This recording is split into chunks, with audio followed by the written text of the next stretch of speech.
Vikramshila IAS coaching institute 14 बीघा UK triple SC VPDO का paper कराने जा रहा है, उसके लिए हम उत्तराखंड कर रहे हैं। ठीक है, पिछले कई दिनों से कर रहे हैं, थोड़ा थोड़ा एक एक दो दो नंबर हम क्या करने की कोशिश कर रहे हैं, कवर करने की कोशिश कर रहे हैं। तो अगर हम 8वें नंबर पे सिलेबस में जाते हैं उत्तराखंड में पर्यटन, तो उसमें बता रखा है कि धार्मिक एवं सांस्कृतिक यात्राएं यथा 4 धाम यात्रा, नंदा राज्यात, आध्यात्मिक यात्राएं। तो हो सकता है कि इसमें से भी 1-2 नंबर क्या हो जाए, कवर हो जाए, मिल जाए। तो प्रमुख यात्राएं करा रहा हूं मैं। तो सबसे पहले प्रमुख यात्राओं में आते हैं हम किसमें, कैलाश मानसरोवर यात्रा में। किसमें? कैलाश मानसरोवर यात्रा। तो प्रतिवर्ष जून के प्रथम सप्ताह से सितंबर के अंतिम सप्ताह तक चलने वाली इस यात्रा का आयोजन भारतीय विदेश मंत्रालय, कुमाऊं मंडल विकास निगम और भारत तिब्बत सीमा पुलिस के सहयोग से होता है। 3 याद रखने हैं आपने, एक तो भारतीय विदेश मंत्रालय, नंबर 2 याद रखना आपने कुमाऊं मंडल विकास निगम, और तीसरा याद रखना आपने आईटीबीपी, भारत तिब्बत सीमा पुलिस। आईटीबीपी बोलते हैं भारत तिब्बत सीमा पुलिस को। ठीक है, कब से कब तक चलती है? जून के प्रथम सप्ताह से सितंबर के अंतिम सप्ताह तक चलती है। समझ में आ गया? ठीक है। यह स्थल चीन के कब्जे में है। जो कैलाश मानसरोवर यात्रा है वो कहाँ, कैलाश जो मानसरोवर है वो कहाँ पर? चीन के कब्जे में है। अतः प्रत्येक यात्री के लिए वीजा जारी किया जाता है, वीजा लगाना पड़ता है। यात्रा कहाँ कहाँ से होकर जाती है? इंटरव्यू में पूछा गया था कभी हम लोगों से। तो अल्मोड़ा से कौसानी, बागेश्वर, चौकुड़ी, डीडी हाट होते हुए धारचूला पहुंचती है। मतलब आपको स्टेशन भी याद रखना है, कौसानी, बागेश्वर, अल्मोड़ा से कौसानी, बागेश्वर, चौकुड़ी, डीडी घाट और धारचूला। धारचूला से लगभग 160 किलोमीटर पैदल यात्रा के तहत अब ये पूछे गए थे दरअसल, जो इंटरव्यू में पूछे, तवा घाट, मांगटी, गाला, बूंदी, गुंजी, नवी ढांग।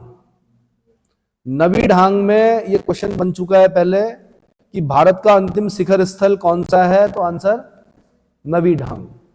भारत का अंतिम शिखर स्थल कहां है? आंसर नवी ढांग। ठीक है। और फिर लिपुलेख दर्रा जो भारत का अंतिम बिंदु है, होते हुए तिब्बत में प्रवेश करते हैं।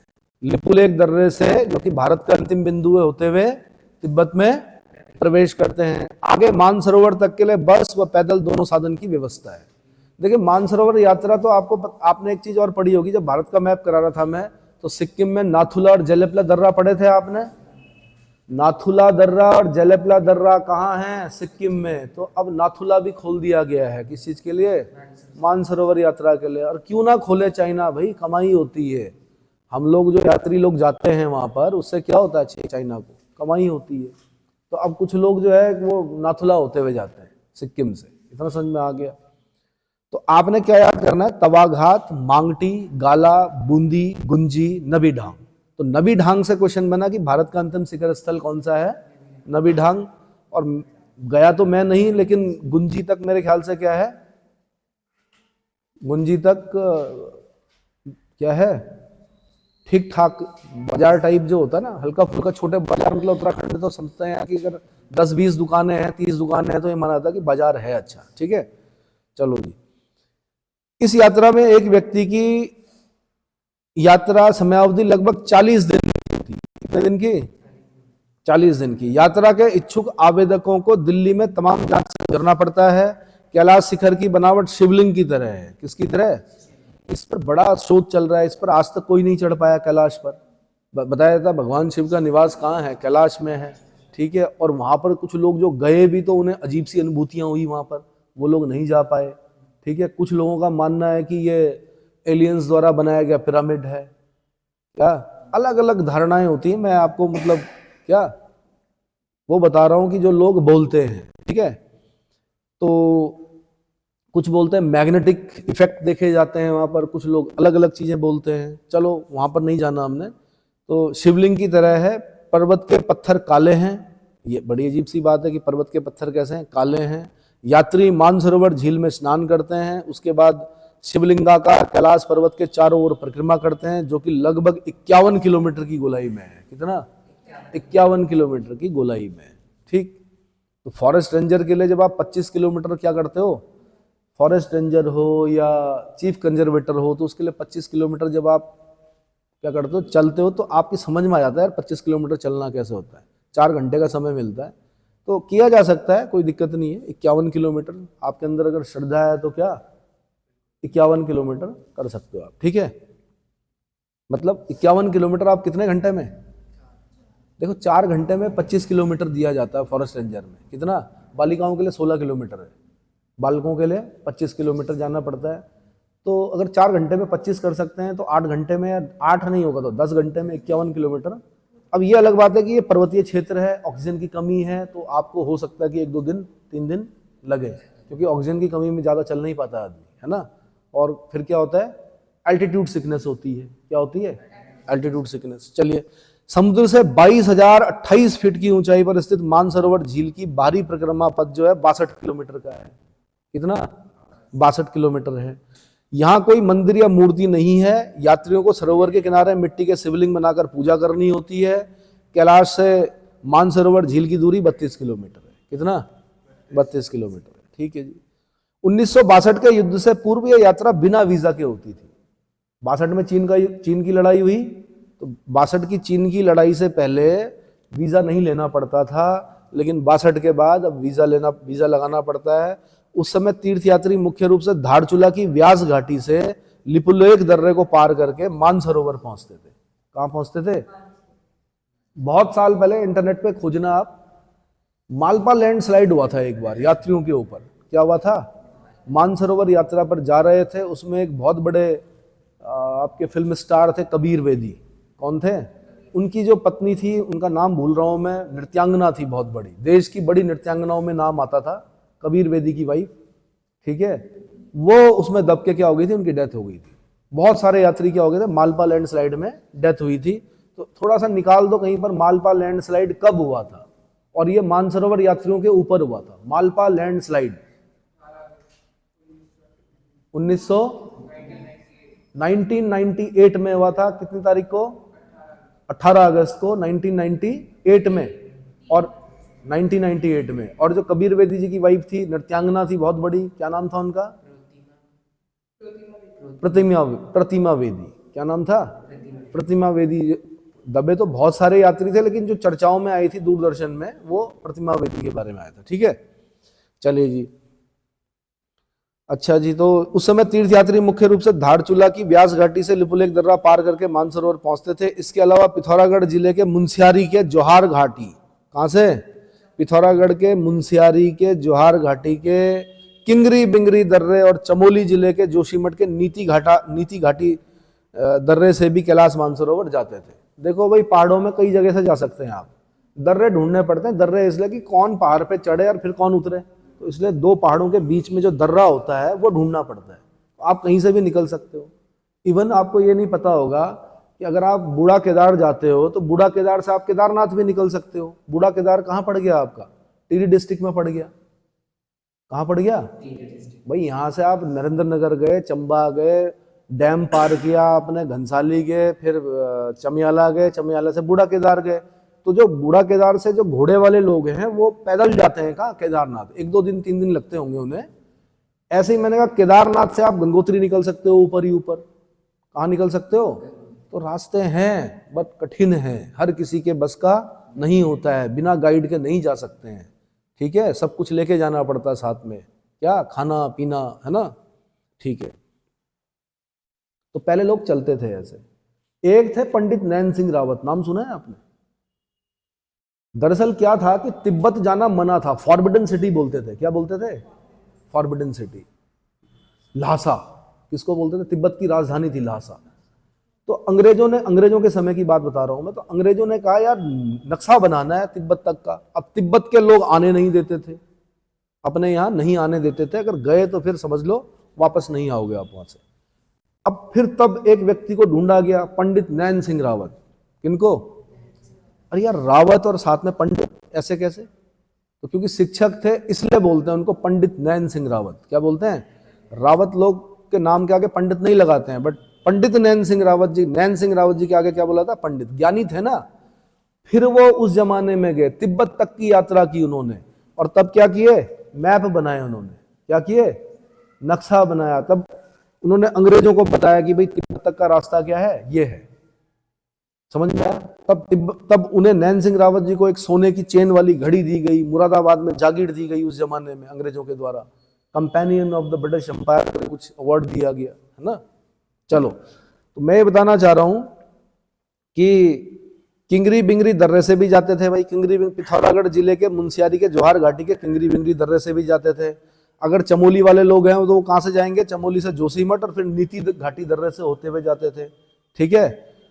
और युद्धोपरांत दोनों देशों के बीच 1981 में धारचूला तहसील की व्यास घाटी के लिपुलेख दर्रे से कैलाश यात्रा शुरू करने पर सहमति बनी, जो बिना रुकावट के निरंतर जारी है। ठीक है। अब तो जब आप बन जाओ तो एक बार हो आना कैलाश मानसरोवर। ठीक है। अगली यात्रा है नंदा राज जात यात्रा, बड़ी नंदा राज। वैसे तो हर साल वहां के लोग बेदनी बुग्याल तक जाते हैं, छोटी जात बोलते हैं उसको, पर बड़ी जो नंदा राज जात यात्रा है वो 12 साल बाद होती है। विश्व की सबसे लंबी धार्मिक यात्राओं में गिनी जाती है। 280 किलोमीटर की होती है। कितनी होती है? क्योंकि कांसुआ के कुंवरों द्वारा कराई जाती है। इनके द्वारा कराई जाती है? कांसुआ के कुंवर, है ना। के जो श्रीनगर गढ़वाल यूनिवर्सिटी है आपकी, पता है? हा? तो कांसुआ के कुंवर जो है प्रोफेसर साहब है। कहां पर? श्रीनगर जो विश्वविद्यालय है आपको, केंद्रीय विश्वविद्यालय। ठीक है। तो वो आते हैं, वो आयोजन कराते हैं, क्योंकि वो राज परिवार से हैं, तो उनको भी क्या करना पड़ता है, बड़ी कठिन होता है भाई। मतलब कई बार तो जूते चप्पल पहन के नहीं जाना होता है, और हर जगह पर क्या करना है?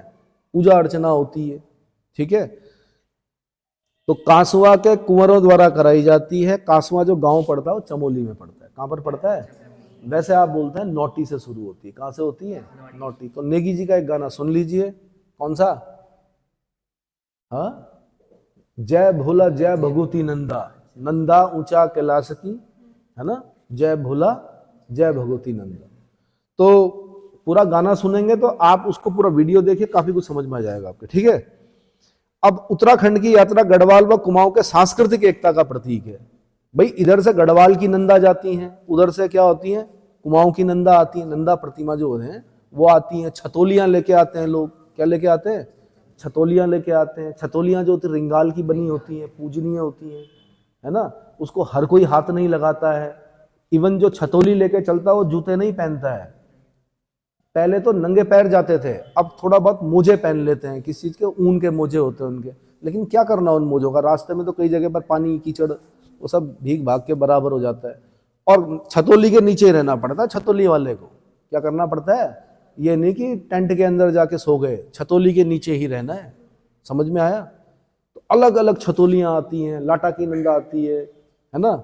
लाता गांव जो है, भोटिया गांव जो है, वहां की नंदा आती है। अलग अलग जगह से आते हैं।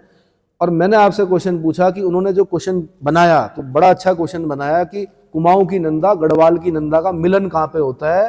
आंसर नंद केसरी में होता है। कहां पे होता है? नंद केसरी में होता है। नंद केसरी किस नदी के तट पर है?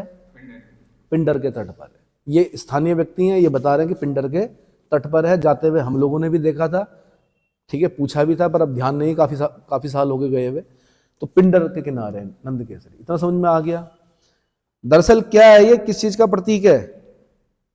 विश्व की अनोखी पदयात्रा है, जिसमें चमोली के कासवा गांव के पास स्थित नौटी के नंदा देवी मंदिर से होमकुंड तक की 280 किलोमीटर तक की यात्रा 19-20 दिन में पूरी की जाती है। कितने दिन में? और लगभग टीचर्स डे के आसपास संपन्न होती है 5 सितंबर तक।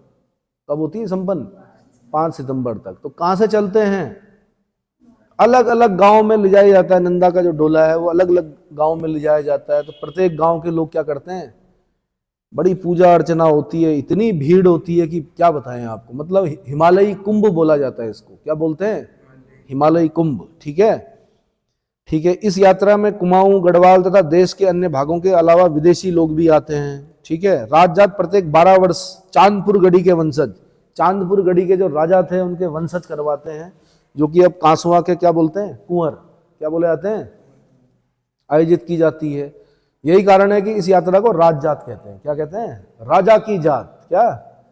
तो नंदा जो है वो प्रतीक है किसका? पुत्री का। हिमालय की पुत्री है ना नंदा जी, है ना। उन्हें कहाँ भेजा जाता है? ससुराल। अब ससुराल में कौन है? भगवान शिव हैं। और भगवान शिव हैं तो वो तो हिमालय, बड़े दुर्गम हिमालय में रहते हैं कि, ठीक है। तो यहाँ से उनकी विदाई वैसे ही होती है जैसे बेटी की विदाई की जाती है। समझ में आया? नंदा का एक भाई भी है लाटू देवता। तो लाटू देवता का मंदिर कहाँ है? ये क्वेश्चन बना। वाण में है। कहाँ पे? वाण अंतिम गांव है। देखो जगह जगह सड़क है। जब शुरू होती है यात्रा तो कई दिनों तक क्या होता है, अलग अलग सड़कों से होकर जाती है वो यात्रा। फिर लोहाजंग पहुंचती है, लोहाजंग से फिर कहाँ पहुंचती है? वाण पहुंचती है, हैं? अब वाण के बाद सड़क खत्म भाई, आबादी भी उसके बाद वाण अंतिम गांव है। जब आप नंदा राज जात में जाओगे तो लोग अपने घरों को छोड़कर आपके लिए खोल देते हैं वो घर। क्या करते हैं? मतलब आप लोगों को होटल में नहीं रहना है। कहाँ रहना है? आपने वाण से ज्वाइन करना। अगर आपके पास समय है तो पूरा ज्वाइन करो, नहीं तो वाण से ज्वाइन करो।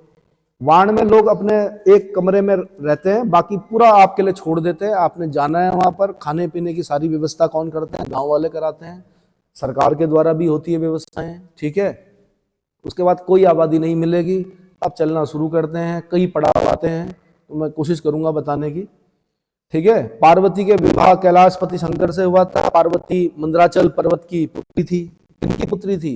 मंदराचल पर्वत की पुत्री थी। इसलिए उत्तराखंड वासी पार्वती या नंदा देवी को अपनी विवाहित बेटी की तरह मानते हैं और यह यात्रा क्या होती है? उनके विदाई के रूप में की जाती है। इतना समझ में आ गया? जिस वर्ष यात्रा आयोजित होती है उसी वर्ष कांसवा के लोग ऐसा मानते हैं कि बसंत पंचमी को नंदा देवी मायके यानी कांसवा गांव के पास नौटी देवी के मंदिर में आ जाती है। कहाँ आ जाती है? नौटी गांव, नौटी मंदिर में आ जाती है। नौटी नौटियालों की, सेम सेम वालों की। क्या? नौटी के क्या होते हैं? नौटियाल होते हैं, ठीक है। चलो जी, नंदा देवी के विदाई यात्रा के आगे आगे 4 सिंह वाला खाडू, यहाँ पे तो बकरा बोलते हैं, मेढ़ा बोलते हैं, बट बोलते हैं खाडू, चौसिंगा खाडू। क्या बोलते हैं? चौसिंगा खाडू होता है। एक क्या होता है? अब तो अनेक होते हैं, है ना, लेकिन एक मेन होता है चौसिंगा खाडू। उसके गले में एक थैला होता है, उसको गिरवा फाचर बोलते हैं। क्या बोलते हैं? तो जो भी आपने भेंट देनी होगी तो उसके गले में डाली जाती है। किसके? जो थैला होता है। और उस खाडू को वहाँ होम कुंड में जब पूजा अर्चना हो जाती है तो उसको छोड़ दिया जाता है। क्या कर दिया जाता है? तो ये माना जाता है कि वो खाडू अब क्या है, अब उसको देखते नहीं है। फिर पलटते हैं सब लोग और नीचे कहाँ उतरते हैं? नंदप्रयाग घाट में उतरते हैं। कहाँ उतरते हैं? ठीक है जी, कठिन यात्रा है भाई, ठीक है। लेकिन आप अगर यहीं के निवासी हो, पहाड़ पे चढ़ना आता है, ठीक है, एल्टीट्यूड नहीं लगता है तो फिर आसान है, ठीक है। चलो, नंदा देवी की विदाई यात्रा के आगे आगे 4 सिंह वाला खाडू चलता है। जिस वर्ष यात्रा होनी होती है उसी वर्ष एक ऐसा बकरा कहीं ना कहीं अवश्य मिल जाता है, मतलब एक खाडू जरूर पैदा होता है, ठीक है। यात्रा के लिए निर्धारित तिथि नंदा अष्टमी। क्या? अष्टमी समझ रहे हो?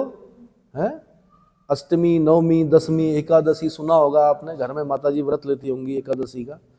तो नंदा अष्टमी को कांसवा के कुंवर, चौसिंगा मेढ़े खाडू तथा रिंगाल से निर्मित सुंदर छतोली लेकर कासवा के पास नौटी देवी मंदिर पहुंचते हैं। यह छतोली राजगुरु नौटियालों को सौंप दी जाती है। किसको? राजगुरु कौन है? उनके नौटियाल हैं। कौन है? उस दिन नौटी गांव में बड़ा मेला लगता है। चौसिंगे खाडू की पीठ पर ऊन के बने 2 मुए झोले में देवी की स्वर्ण प्रतिमा व आभूषण व भेंट सजाकर रखी जाती है और नौटी से यात्रा का प्रारंभ होकर कहाँ? वनाणी, बैनोली, कांसुआ होते हुए चांदपुर गढ़ी पहुंचती है, जहां मेला लगता है। पीढ़ी परिवार के लोग देवी का पूजन करते हैं। इतना समझ में आ गया? ठीक है।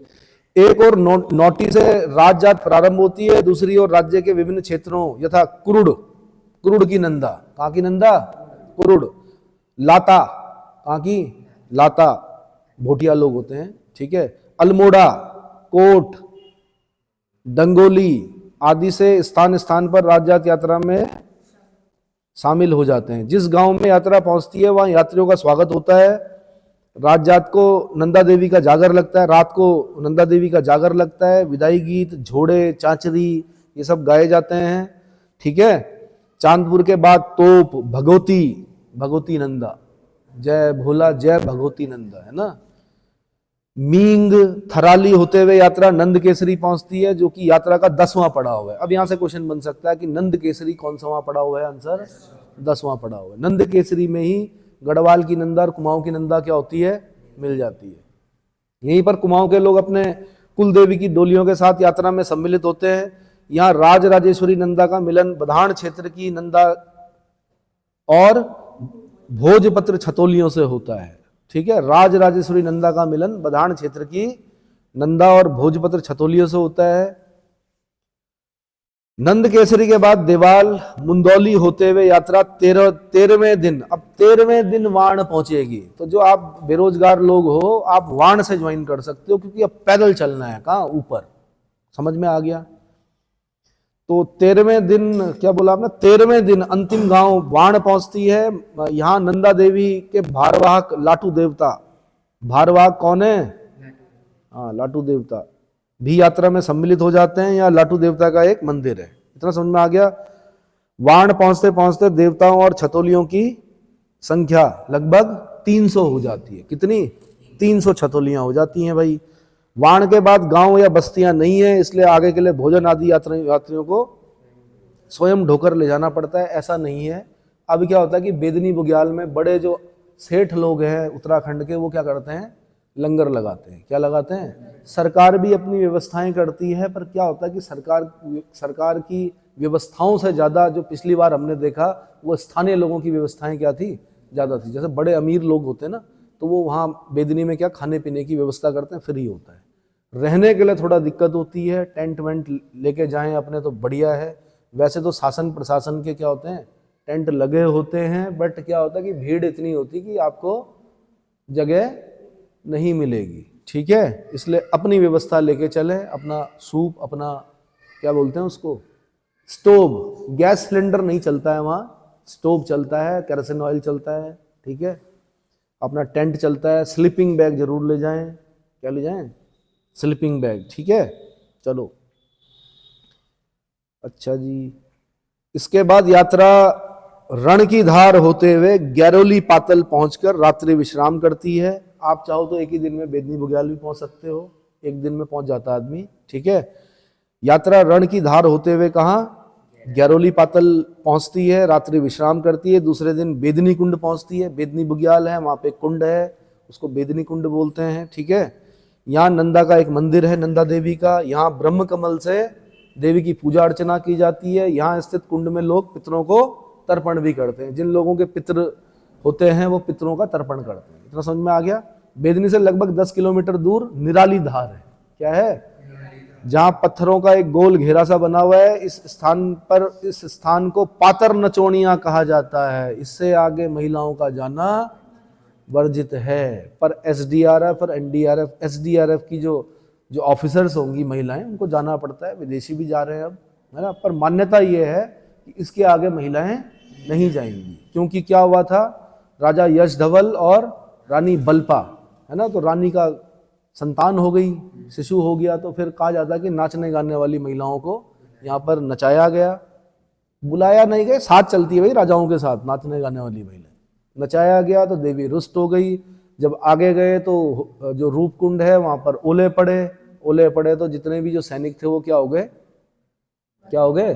उनके सिर फूट गए, है ना। तो उनके कंकाल आज भी वहां रूपकुंड में क्या है? अभी भी हैं। लंबे लंबे लोग हैं वो, 8-8, 9-9 फुट, 8 मतलब 8 तो नहीं बोलूंगा मैं, पर लगभग 7 फुट 6 फुट, है ना। बताते हैं पुराने लोग कि 9-9 फुट के भी कंकाल मिले। ठीक है, इसका मतलब मनुष्य क्या था पहले भाई? जैसे अब हाथी छोटे हो गए, मैमथ जो थे वो बहुत बड़े थे, 3 गुना बड़े थे, है ना। ऐसे ही छिपकलियां जो थी वो डायनासोर थी, आज छोटी छोटी घरों में घूम रही हो। किसे पता था कि ऐसी उन डायनासोर्स की जो क्या जो आगे संतानें होंगी वो इतनी होंगी कि घरों में लोग उनको क्या करेंगे। चलो,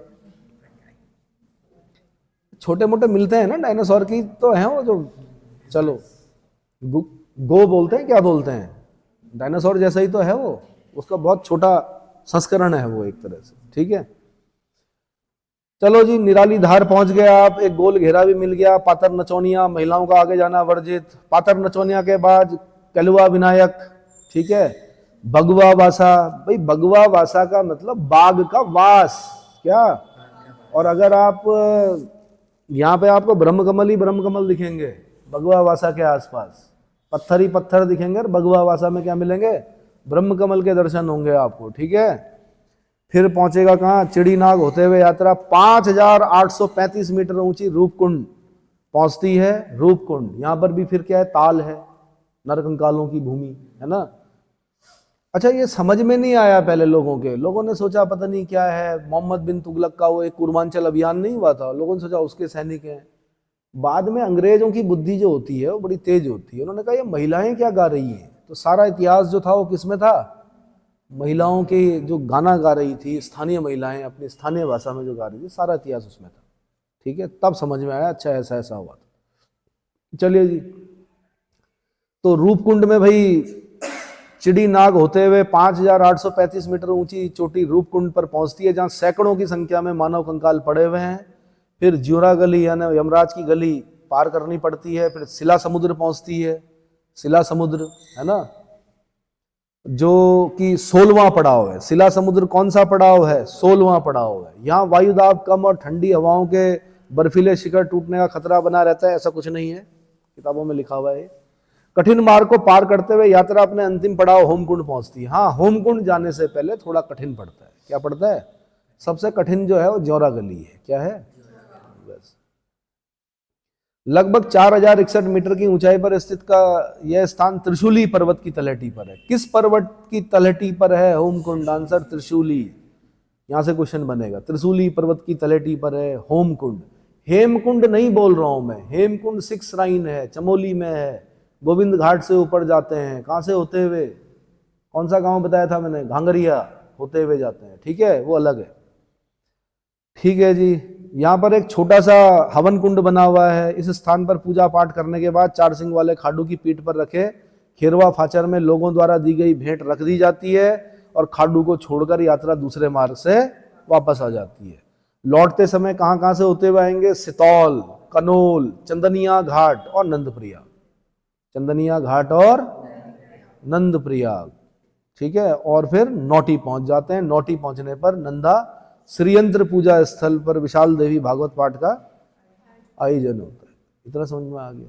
ठीक है। अब अगला, नंदा राजजात छोटी भी होती है। यह यात्रा प्रत्येक वर्ष आयोजित होती है।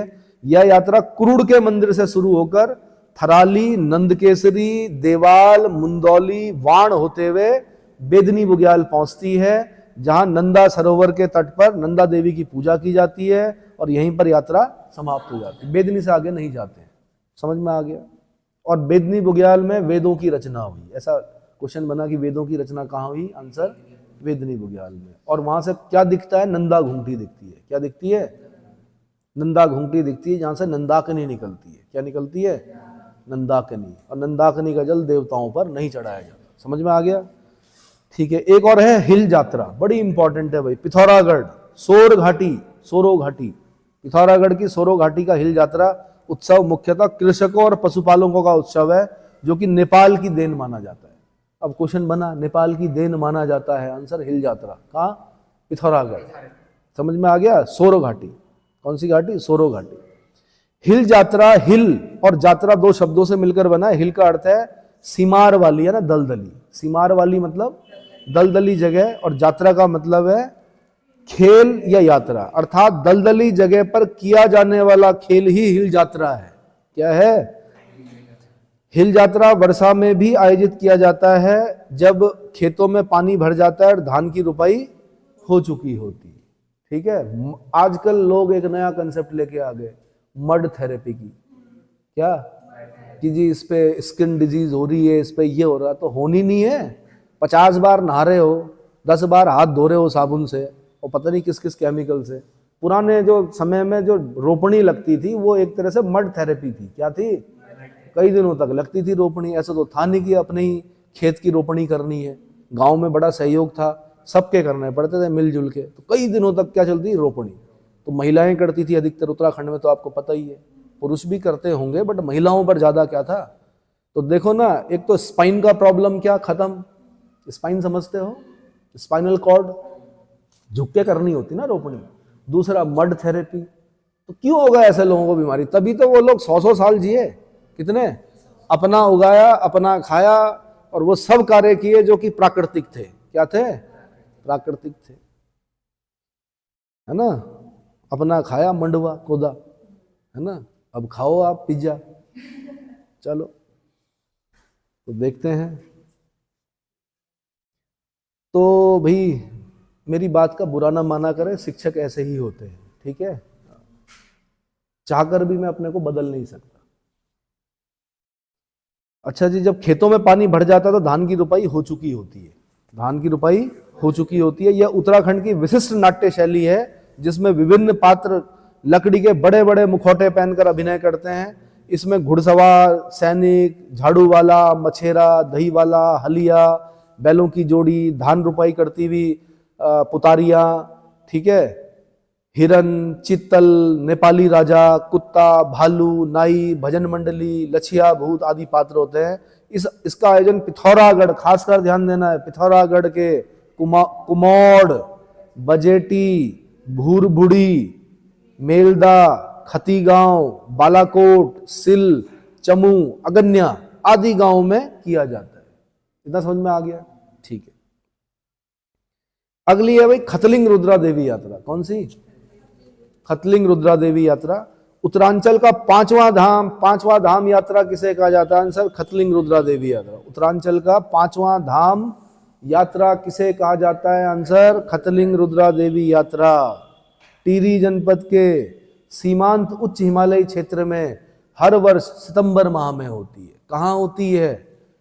टिहरी जनपद के सीमांत उच्च हिमालयी क्षेत्र में हर वर्ष, प्रत्येक वर्ष सितंबर माह में होती है। समझ में आ गया? यात्रा घुत्तू से, घुत्तू घनसाली सुना है? घुत्तू, हाँ, तो घुत्तू से गंगी, विरोध, नौमुट्ठी, भूमक उडियार व रुद्रा गैरू होते हुए खतलिंग ग्लेशियर के नीचे भृगुगंगा के उद्गम तक जाती है।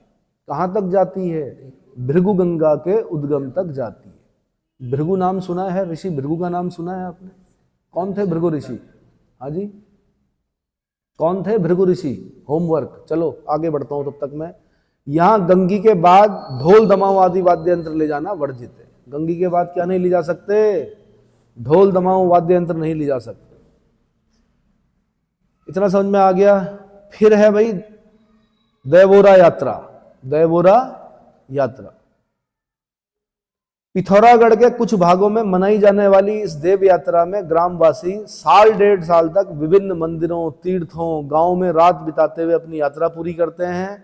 इस देव यात्रा में यात्री रास्ते भर नंगे पांव चलते हैं। कमाल की बात है।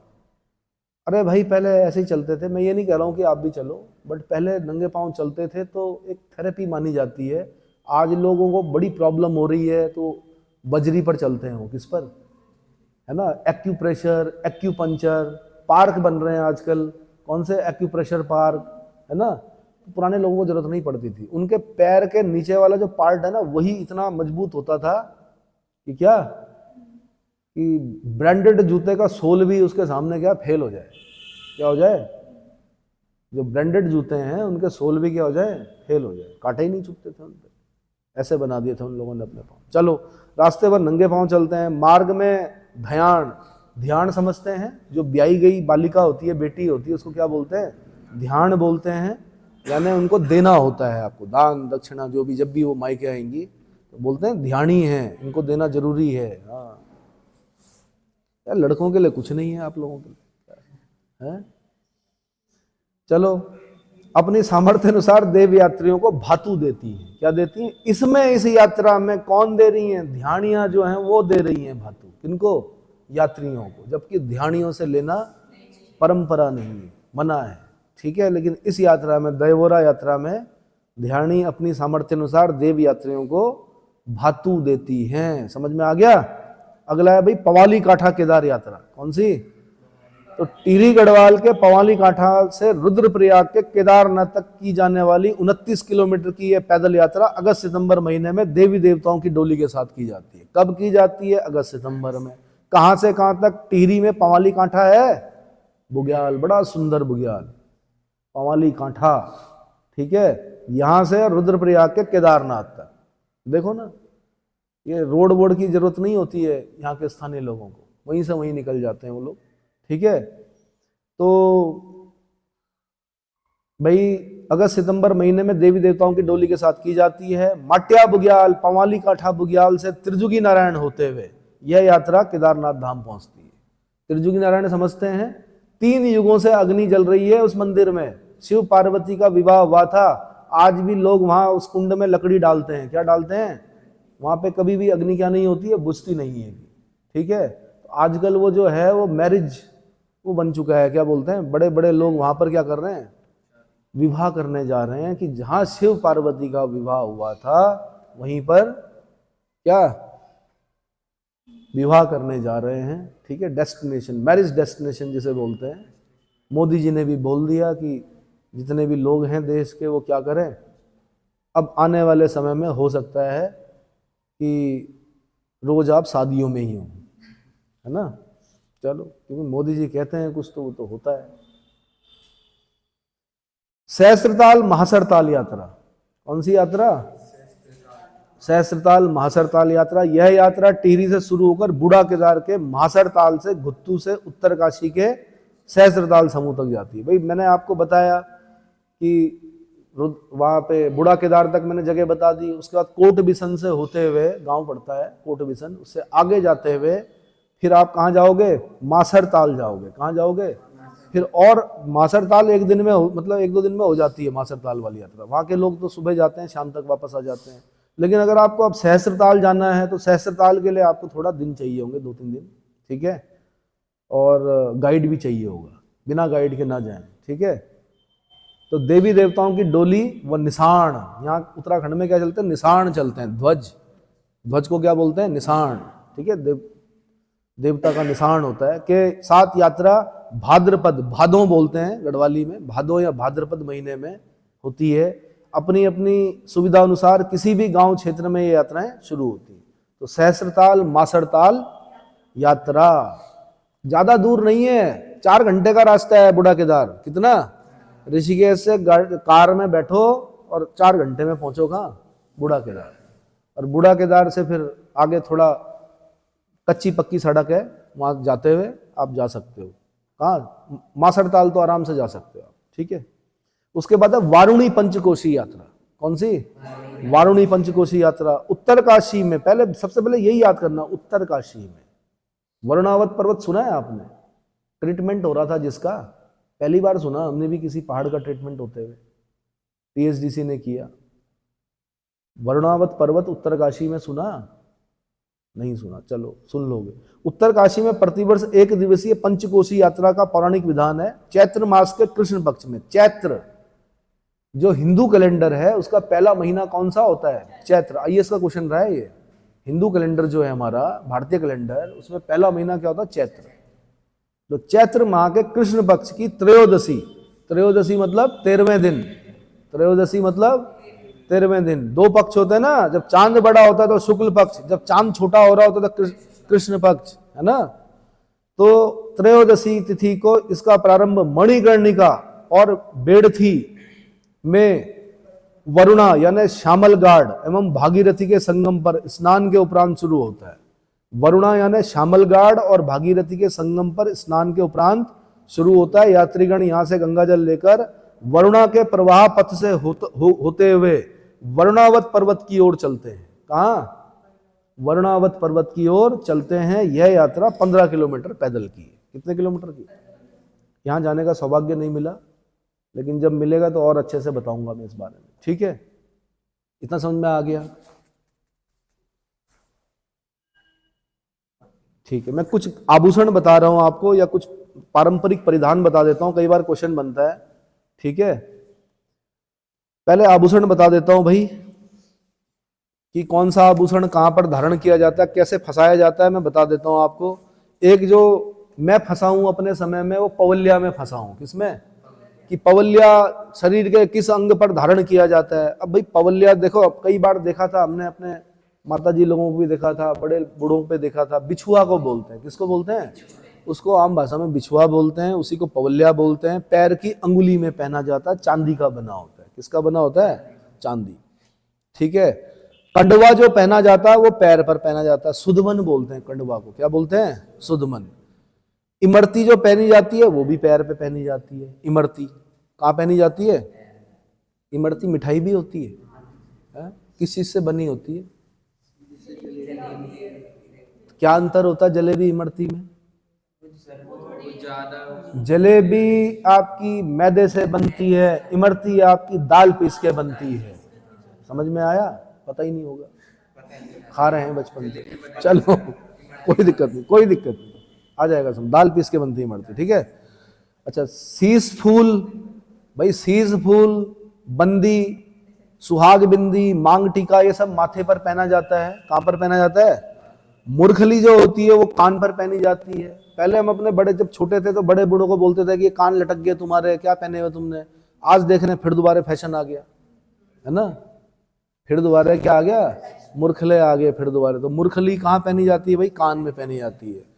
बुजनी जो है, तुग्यल, तुग्यल भी बोलते हैं बुजनी को, ये भी कान में पहनी जाती है। ठीक है, कुंडल कर्णफूल ये भी कान में पहना जाता है। अब देखो एक बार क्वेश्चन किस में फंसे बच्चे? चरे में। किस में फंसे? चरे या चरियो कहाँ पहना जाता है? गले में पहना जाता है भाई। चरे या चरियो कहाँ पहना जाता है? गले में पहना जाता है। एक बार फंसे स्यूण सांगल में।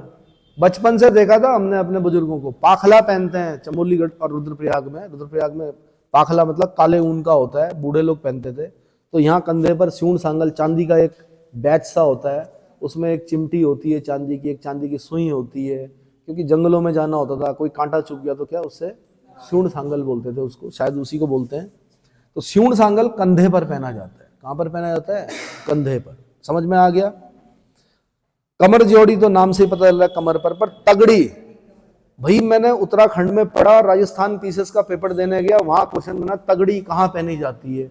मैंने कहा यार पूर्वज तो हमारे राजस्थान मालवा के थे, शायद कमर पे ही पहना जाता होगा, और वो सही हो गया। क्या हो गया? तो राजस्थान पीसीएस में भी जब क्वेश्चन आया तगड़ी कहाँ पहनी जाती है, तो वहां भी कमर में ही पहनी जाती है। समझ में आया?